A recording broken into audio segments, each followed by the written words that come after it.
Greetings, Eric Bakker, naturopath all the way from New Zealand. Thank you for coming back. I always appreciate people looking at the channel, and it's for guys like you I make these videos. Don't be afraid to ask any questions in terms of me making a video regarding that topic. I struggle though to reply to all of the questions that I get on this YouTube channel. It's just overwhelming. We get so many questions, and then I always get someone who comes in and says, "You don't answer questions, I'm not going to subscribe." Well, if that person was in my shoes and had saw the amount of patience I do, and then have to spend hours and hours every night trying to reply to every single question, it's just not feasible. So go away if you're like that, and go and watch the fluffy cat videos instead, alright? You can complain to those people. Right, now, let's talk about some tips here on how to really keep your gut in great shape. So, the topic is 10 habits that will improve your gut health. These topics I'm going to talk about might be a little bit unconventional, different from you would normally hear. Or they'll be what you normally hear with a bit of a slant on it, alright? So the first one is eat according to your own schedule and not according to a diet book schedule. So it's not a great idea to blindingly follow someone else's diet for long periods of time. Some patients I've seen have followed a Candida diet for 30 years, where they will eat no fruit for 30 years. You can't live like that. Come on. There's something wrong. If you can't get your gut fixed up within 6 to 12 months, there's something badly wrong. You're either getting the wrong kind of treatment, you're reading the wrong kind of book, you're taking the wrong kind of pill, you're living the wrong kind of lifestyle. Something's not right. Unless you've got bowel cancer or you're seriously ill with some major pathology, most functional bowel problems or digestive problems can be fixed up. You don't have to treat for 30 years. Particularly following a diet for such long periods of time, to me, is a bad idea, because you're restricting a lot of other foods in your diet that could potentially be building up lots of good bacteria. So it's always good to try new things and to test the water. So be careful of diet books. And like Mark Twain once said, if you hang off every word in a diet book, be careful, because you could die of a misprint, all right? Right, point number 2, you've got to drink water. But clean water, filtered water, purified water. I've put a really good system into my house a long time ago now, and it's a reverse osmosis system. It's a deionization system. It's got like a 4 or 5 stage filtration system. So I've got a total dissolved solids meter, a little TDS meter. It's a little electronic meter. You can test actually how pure the water is. And it's phenomenal when I've tested lots of bottled water, and water from other people's purifiers, and checked out ocean water, river water, tap water, all kinds of water. It's phenomenal how much crap you're going to find in water. Particularly the chlorine and the fluoride really affects me. I don't know about you guys, but I like to drink water without chloride and fluoride in it. And studies have shown now that lots and lots of people get really bad bacterial patterns in their gut from chlorine. So chlorine actually kills bacteria. So by constantly drinking water with chlorine in it, you're going to affect your microbiome. So try and drink pure water. Get a purifier yourself, because a lot of bottled water is not as clean as you would think it is. And all that plastic crap, you shouldn't be buying this plastic crap anyway. I try and keep away from all forms of plastic in terms of bags and bottles and stuff like that in my life. It may not really save the planet, but everybody did a little bit, it could make a big difference. Now, also remember that caffeine and alcohol modify your gut. So if you want a great gut, every cup of coffee you drink, especially with sugar in it, every glass of alcohol you drink will adversely affect your gut. Right? So the less of those 2 things you drink and the more pure water you drink, particularly if you eat lots of foods with lots of beneficial fibers in them, you're going to give the gut a great ability to build beautiful bacteria, which confer awesome health. The fiber has to be right, but don't eat too much fiber and don't eat not enough. So, how do you know you're eating the right kind of fiber? Enough fiber. Look at your bowel motions. We did a video previously about the gut should be silent. No bloating, no pain, no sensations. Having the right kind of fiber in your diet will really contribute towards that. Look at some of my videos again on eating fiber.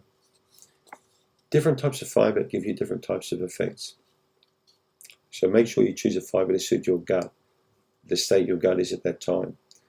More difficult fibers to break down with a gut that's a bit weak, for example, could be chickpeas or legumes or beans, lentils. They can be a bit harder and cause a lot of bloating. So you may want to incorporate more vegetable fibers in there for a while and slowly introduce the legumes in thereafter. Exercise. It's amazing what exercise does to the gut. Just walking every day. But you don't need to be a super man or super woman, to have a super gut. All right? Chewing. I think I did a video just on chewing alone. So chewing food is fundamental for great digestive health. You can't poo if you don't chew, right? Don't forget that. If you just swallow everything like a dog would do that, easily, it's going to cause problems in terms of your defecation. So remember the saying, which I've mentioned in many videos, which I heard in America, small stools, big hospitals, okay? Big stools, small hospitals. Meaning that people who go to the toilet and bathroom all the time and who pass out motions easily, and if the whole population did that, we'd have a lot less chronic disease in the population. Than if we had a lot of constipated people. Now, many people I see are constipated. Far too many people. Stress precipitates that, but especially poor diets and lack of water and too much caffeine. So if you want to poo better, don't drink so much coffee and tea. Don't drink so much alcohol. Chew better and eat better fiber, meaning more vegetables and more fruits. Take a chill pill. Stress has the most profound effect on your digestive tract. If I could only really impress that enough on people, in my opinion, stress has more of an effect on your gut than just about anything else in your life. If you knew that and you fully understood that one little piece of the puzzle, if that was fixed with you, the difference with your gut health would be absolutely profound. Try it. You might be surprised. Avoid processed foods. We all know about processed foods, but they don't really play a good role when it comes to increasing the microbiome. So it's been said now that about 60% of all foods in the supermarket that are processed contain artificial sugars alone. Good reason to avoid most of these things. So read labels and be careful. The only thing you may want to buy processed would be toilet paper. You can't eat that anyway, so be careful what you buy in cans, in bags and bottles and things like that. Fermented foods can play havoc with your gut.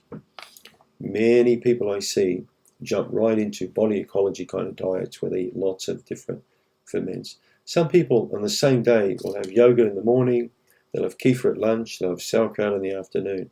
You can't do that. You can't just take all these different kinds of cultures and ferments in. You need to very slowly step this up.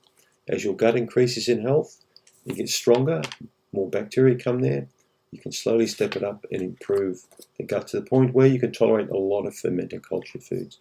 But always take it easy in the beginning. You may want to start with a teaspoon of sauerkraut, right? It can make a big difference. Eat on instinct, meaning some days you'll eat more, some days you'll eat less. It's good for you for some days to back right off. I can tell you this, most people eat far too much food. They'll even eat when they don't feel well. They'll eat when they've had arguments. They'll eat when they're upset. They'll eat when they get fired. They'll eat when they're divorced. When you're emotionally stressed and you don't feel good, it's not good to eat. It's time to back off and relax. Right? So eat on instinct. Listen to your gut. If the appetite's not keen, don't eat food. No need to look at the clock and say, it's 12 o'clock, I need my lunch. Don't be like that. It is important to eat breakfast, lunch and dinner, but give yourself a little bit of margin there when it comes to time. And if the appetite's not there, don't eat. Last one, don't become supplement focused. Too many people take supplements, ridiculous amount of supplements, handfuls of them, several times a day, thinking that they can boost up their health.